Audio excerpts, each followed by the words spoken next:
Julius Evola, le travailleur dans la pensée d'Ernst Jünger. Première partie, la figure du travailleur. Second chapitre, l'irruption de l'élémentaire dans l'espace bourgeois. Il est visible et il nous paraît évident qu'à travers l'économie se sont réveillées des forces élémentaires qui, en de nombreux domaines, échappent au contrôle du bourgeois et, ainsi, deviennent le substrat d'une nouvelle unité, collective cette fois. Ce constat nous amène effectivement à certains aspects de la crise du monde bourgeois et à les étudier. Selon Jünger, il faut tourner notre attention vers quelques traits caractéristiques du bourgeois qui correspondent à son idéal de sécurité commode et d'exclusion de toute force élémentaire hors de sa vie. Le concept d'élémentaire joue un rôle central dans le livre de Jünger. Comme chez d'autres auteurs allemands, le terme élémentaire n'est pas utilisé chez Jünger dans le sens de primitif, il désigne bien plutôt les puissances les plus profondes de la réalité qui échappent aux structures intellectuelles et moralistes et qui sont caractérisées par une transcendance positive ou négative selon l'individu, c'est comme si l'on parlait des forces élémentaires de la nature. Dans le monde intérieur, il existe des puissances qui peuvent faire irruption dans la vie, tant la vie personnelle que la vie collective, en venant d'une strate psychique plus profonde. Quand Jünger parle de l'exclusion de l'élémentaire dans le monde bourgeois, il est évident qu'il s'associe à la polémique développée par plusieurs courants d'idées contemporains, depuis l'irrationalisme, l'intuitionnisme, la religion de la vie, ou vitaliste, jusqu'à la psychanalyse et à l'existentialisme, il s'insurge contre la vision rationaliste moraliste de l'homme, prédominante hier encore. Mais nous allons voir que la position de Jünger est originale dans ce contexte, car il conçoit des formes actives, lucides, non régressives des rapports de l'homme à l'élémentaire, ce qui le distingue de l'orientation problématique, propre à la grande majorité des courants que nous venons de mentionner. La préoccupation constante du monde bourgeois est donc de fermer hermétiquement l'espace vital à toute irruption de l'élémentaire, de se créer une ceinture de sécurité face à l'élémentaire. De ce fait, la sécurité dans la vie est donc l'exigence de ce monde, que devra consolider et légitimer le culte de la raison, une raison pour laquelle tout ce qui est élémentaire équivaut à l'absurde et à l'insensé. Inclure l'élémentaire dans l'existence, avec tous les problèmes et les risques que cela peut impliquer, voilà ce qui apparaît inconcevable au bourgeois. Pour lui, c'est une aberration qu'il faut prévenir par le truchement de techniques pédagogiques adéquates. Jünger écrit, le bourgeois ne se sent jamais assez hardi pour se mesurer au destin en luttant et en s'exposant au danger, parce que l'élémentaire réside en dehors de son monde idéal. Pour lui, l'élémentaire est l'irrationnel voire l'immoral. Il cherchera donc à le tenir toujours à distance, que celui-ci lui apparaisse sous le mode de la puissance ou de la passion, ou se manifeste dans les forces de la nature, dans le feu, l'eau, la terre ou l'air. De ce point de vue, les grandes villes du début du siècle apparaissaient comme les citadelles de la sécurité, comme le triomphe des murs qui, à ce moment-là, cessaient d'être les murs antiques des enceintes fortifiées et se manifestaient désormais comme pierre, asphalte et vitres encerclant la vie, similaires à la structure des rayons d'une ruche, pénétrant jusqu'à la trame la plus intime de la vie. Dans ce sens, toute conquête de la technique est un triomphe de la commodité et toute apparition de l'élémentaire est régulée par l'économie. Pour Jünger, le caractère anormal de l'ère bourgeoise ne réside pas tant dans la recherche de la commodité que dans ce trait spécifique qui s'associe à ces tendances, c'est-à-dire dans le fait que l'élémentaire se présente comme l'absurde et, partant, que les murs d'enceinte de l'ordre bourgeois se présentent simultanément comme les murs d'enceinte de la rationalité. Tel est donc bien le point d'ancrage de la polémique anti-bourgeoise de Jünger. Il distingue bien la rationalité du culte de la raison et conteste l'idée qui veut qu'un ordre et une mise en forme rigoureuse de la vie soient possibles et concevables seulement selon le schéma rationaliste, partant d'une imperméabilisation de l'existence face à l'élémentaire. Parmi les tactiques utilisées par le bourgeois, il y a celle qui consiste à présenter toute attaque contre le culte de la raison comme une attaque contre la raison en elle-même, afin de pouvoir bannir cette attaque dans l'ère de l'irrationnel. En vérité, toute attaque peut s'identifier à une autre, mais seulement selon la vision bourgeoise, c'est-à-dire seulement sur base de la conception spécifiquement bourgeoise de la raison, caractérisée par une inconciliabilité avec l'élémentaire. Cette antithèse ne peut être retenue comme valide par un nouveau type humain. Du reste, cette antithèse est dépassée de fait par des figures comme, par exemple, celle du croyant, du guerrier, de l'artiste, du navigateur, du chasseur, du travailleur et, aussi, finalement, du délinquant. Pour toutes ces figures, à l'exception de la dernière, le bourgeois nourrit une aversion plus ou moins ouverte, parce que pour ainsi dire, elles portent déjà à l'intérieur même des cités, par leurs apparences, l'odeur du danger, parce que déjà leur simple présence représente une instance dirigée contre le culte de la raison.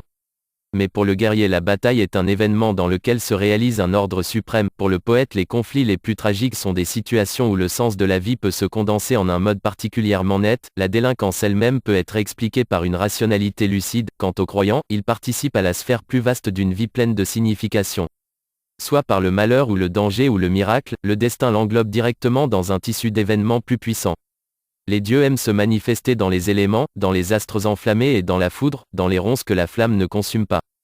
L'élément décisif qu'il s'agit surtout de reconnaître ici est que l'homme peut demeurer en rapport avec l'élémentaire sur un plan supérieur ou sur un plan inférieur et qu'en conséquence, multiples sont les plans sur lesquels tant la sécurité que le danger retournent dans l'ordre.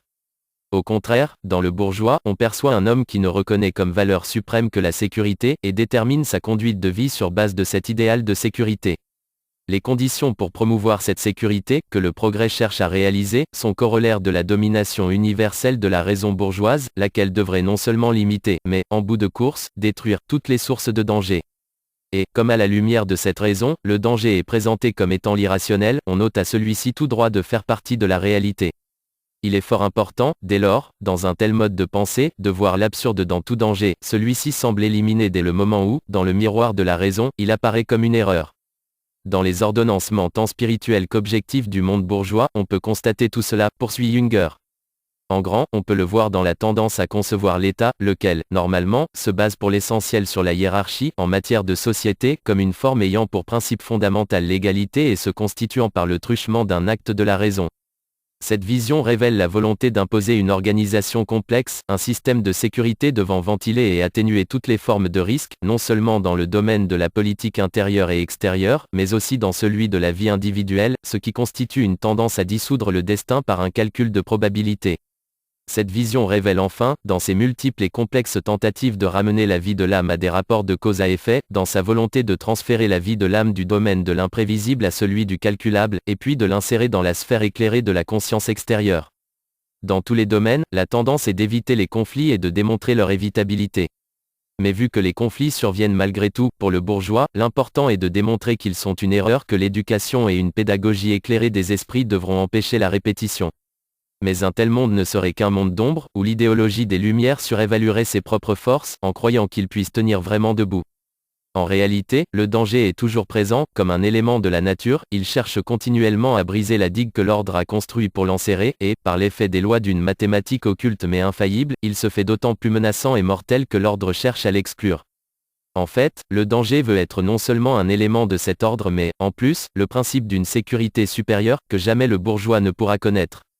En règle générale, si l'on peut exclure l'élémentaire dans un type donné d'existence, cette exclusion doit être soumise à certaines lois, parce que l'élémentaire n'existe pas seulement dans le monde externe mais est aussi inséparable de la vie de chaque individu. L'homme vit dans l'élémentarité dans la mesure où il est un être naturel, un être mu spirituellement par des forces profondes. Aucun syllogisme ne pourra jamais se substituer au battement du cœur ou à l'activité des reins, il n'existe aucune grandeur qui puisse naître de la seule raison, qui, de temps en temps, doit bien se soumettre aux passions, nobles ou ignobles. Enfin, se référant au monde économique, Jünger note que s'il est beau le mode par lequel nous nous voyons imposer des calculs, et si l'unique résultat de ceci doit être le bonheur, il restera toujours un résidu qui se soustraira à toute analyse et l'être humain aura le sentiment d'être appauvri, de vivre une désespérance croissante. Mais l'élémentaire a une double source. D'une part, il a sa source dans un monde qui est toujours dangereux, comme la mer recèle en elle le danger même quand elle n'est pas troublée par le moindre ventelet.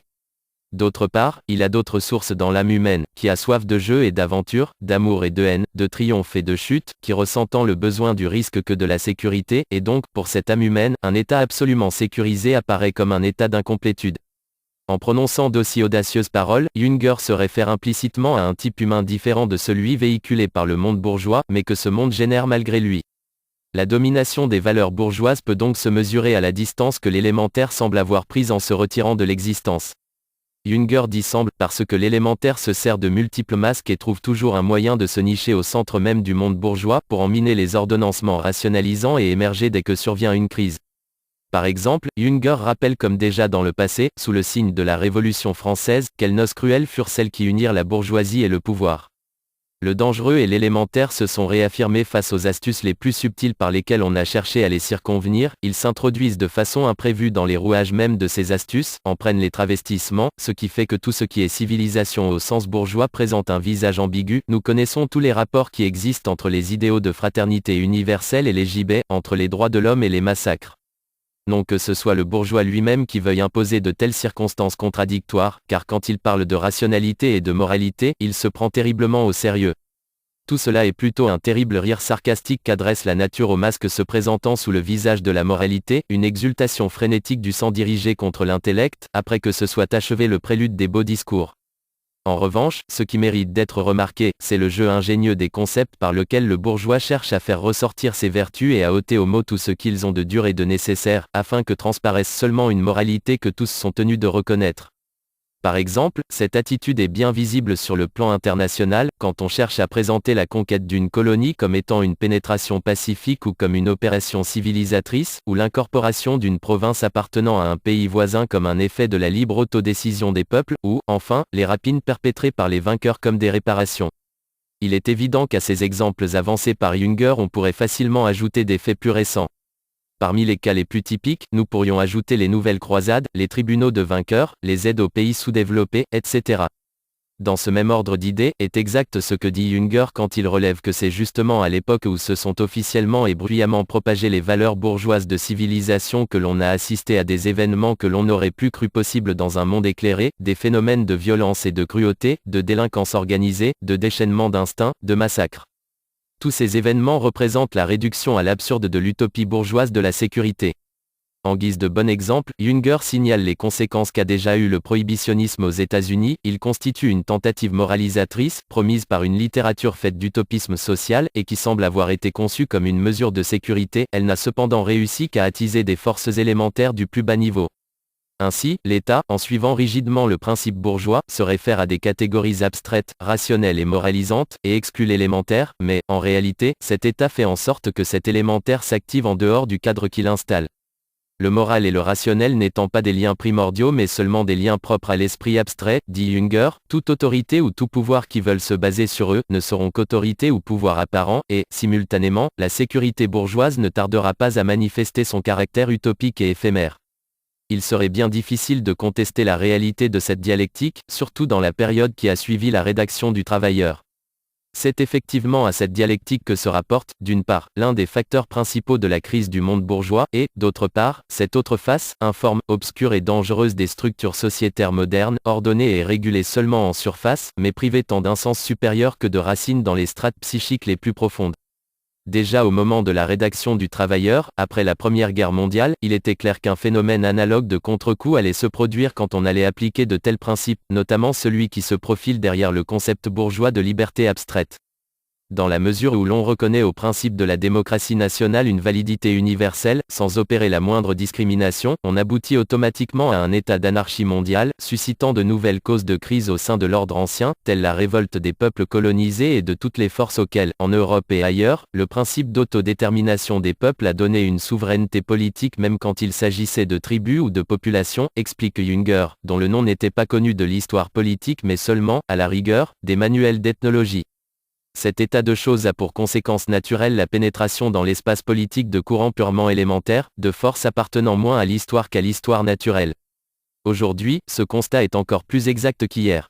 Pour nous, il est cependant plus important d'examiner la crise du système dans ses aspects spirituels. Jünger parle surtout de formes de défense et de compensation qui se sont déjà manifestées en marge de la société bourgeoise, avec le phénomène du romantisme. Il y a des périodes où les relations de l'homme avec l'élémentaire se manifestent sous l'aspect de propension au romantisme, lesquelles constituent déjà en soi un point de fracture. Selon les circonstances, cette fracture se fera visible, on se perdra dans le lointain, l'exotique, dans l'ivresse, la folie, la misère ou la mort. Ce sont là toutes des formes de fuite où l'homme isolé, après avoir cherché en vain une voie de sortie dans tout l'espace du monde spirituel ou matériel, met bas les armes. Mais, en tant que telle, la capitulation peut aussi revêtir les apparences d'une attaque, comme quand un navire de guerre, en sombrant, tire encore une ultime bordée à l'aveuglette.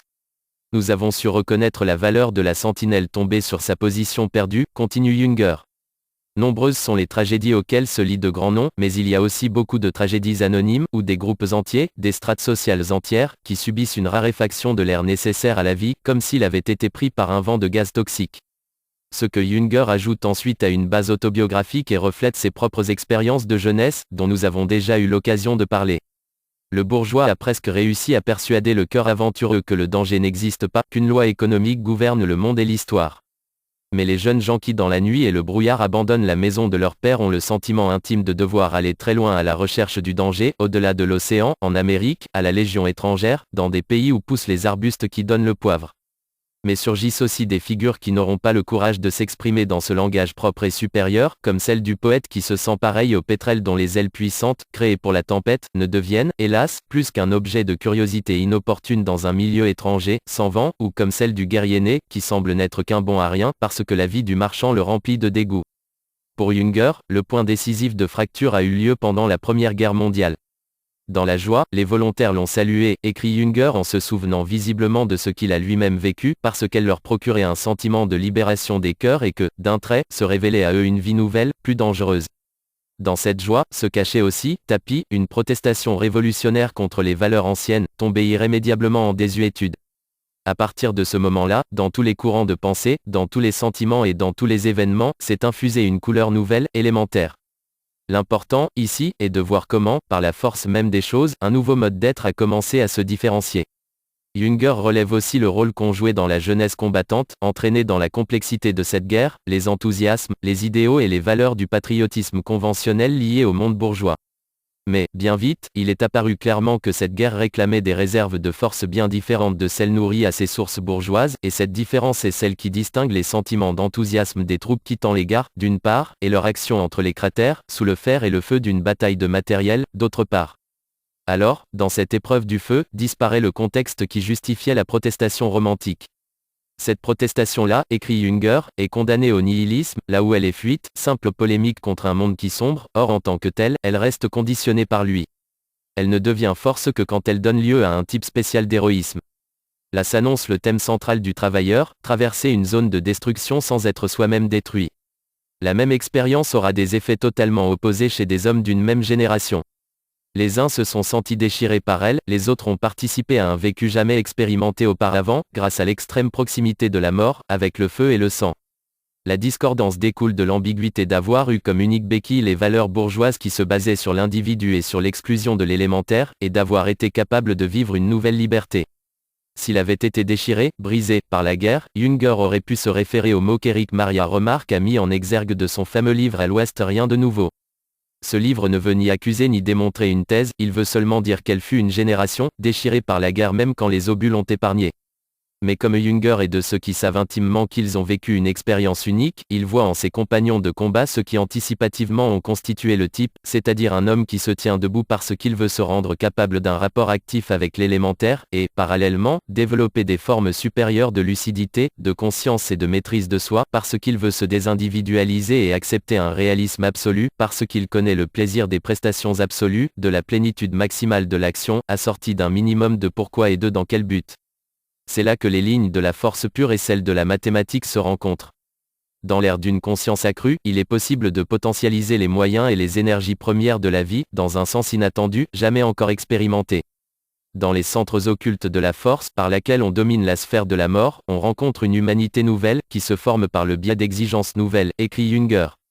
Dans un tel paysage, on ne peut plus apercevoir l'individu qu'avec beaucoup de difficultés, le feu a calciné tout ce qui n'a pas un caractère objectif.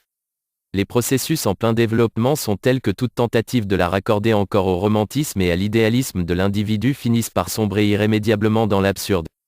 Pour dépasser victorieusement quelques centaines de mètres où règne la mort mécanique, on a nul besoin des valeurs abstraites, morales ou spirituelles, de la libre volonté, de la culture, de l'enthousiasme ou de l'ivresse aveugle qui méprise le danger.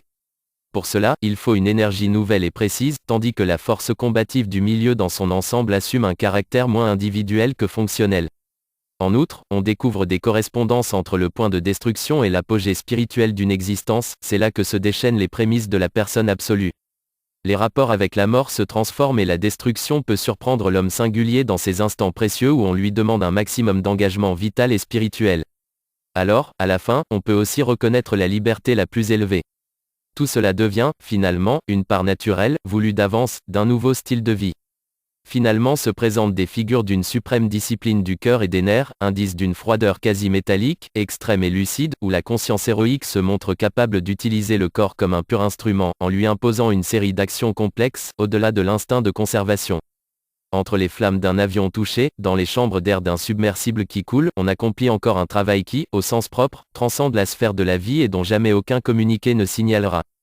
Les deux termes qui s'unissent dans ce type sont donc l'élémentaire en acte, en soi et en dehors de soi, d'une part, et la discipline, l'extrême rationalité, l'extrême objectivité, c'est-à-dire un contrôle abstrait et absolu de l'activation totale de son être propre, d'autre part. C'est ainsi, d'après Jünger, que déjà au cours de la Première Guerre mondiale, s'annonçait l'avènement d'une nouvelle forme intérieure, et nous avons déjà eu l'occasion de dire qu'en elle, il voyait ce qui allait devenir décisif pour l'humanité en devenir, c'est-à-dire les culminations exceptionnelles, à l'image des extériorisations guerrières. La crise finale du monde bourgeois et de toutes les valeurs anciennes, pour Jünger, découle de la civilisation de la technique et de la machine, et de toutes les formes d'élémentarité qui leur sont consubstantielles. Et substantiellement identique serait le type d'homme qui, spirituellement, n'est pas le vaincu mais le vainqueur, que ce soit sur les champs de bataille modernes ou dans un monde absolument technicisé. Substantiellement identique serait le type de dépassement et de formation intérieure qui serait requis dans les deux cas. C'est ainsi que s'ébauche la figure de l'homme que Jünger nomme le travailleur, qu'une continuité idéale unirait au soldat vrai, invaincu, de la Grande Guerre.